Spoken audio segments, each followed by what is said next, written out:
Thank you for joining Pioneer. I'm Chris, STEAM specialist at Norman Public Library Central. Today we're going to make the fresh fruit and nut Quickbread from Mark Bittman's How to Bake Everything, which is available on the Hoopla app. It's free with your Pioneer library card.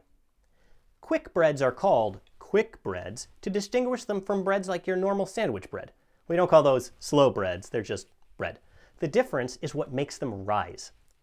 In regular bread, yeast, which is a living microorganism, eats components of the bread dough and produces carbon dioxide gas, which inflates little pockets of dough formed by the gluten proteins.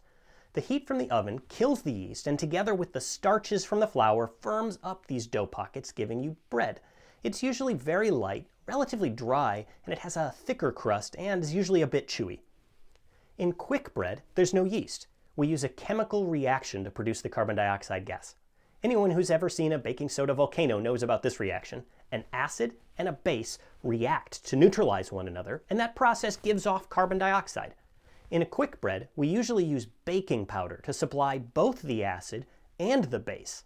That's what baking powder is. It's a combination of a base, usually sodium bicarbonate, that's baking soda, plus one or more acids.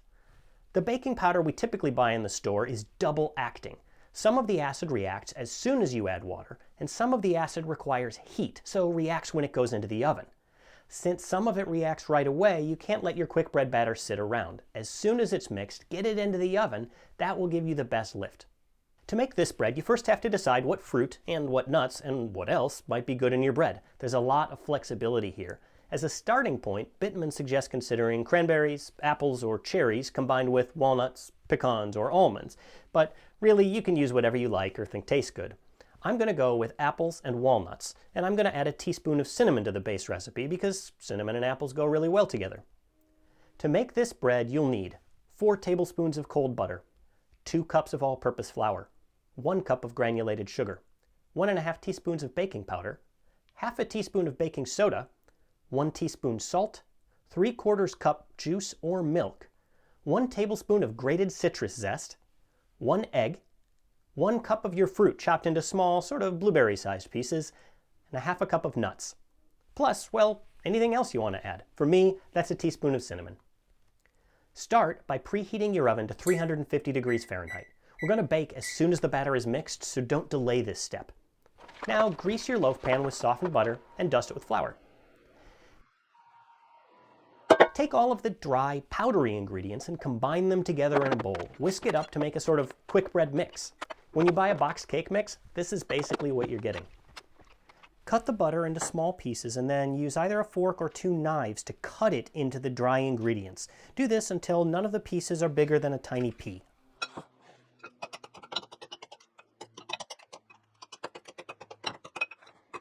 Now take all of the liquid ingredients, including the egg, and mix them all together in a separate bowl until they're well blended. Add your zest here too so it gets evenly distributed.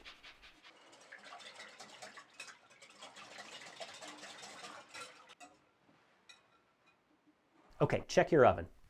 If it's not preheated yet, wait on this next step until the oven is ready. Remember, our chemical reaction is going to start as soon as we add the liquid to the mixture containing the baking powder.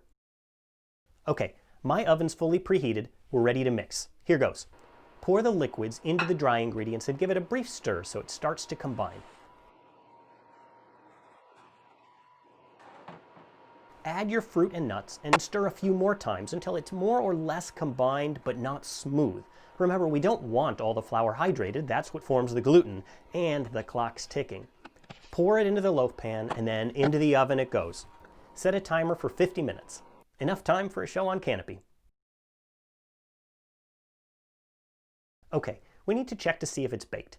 This is best done with a toothpick or wooden skewer, but you can use a knife if that's all you've got.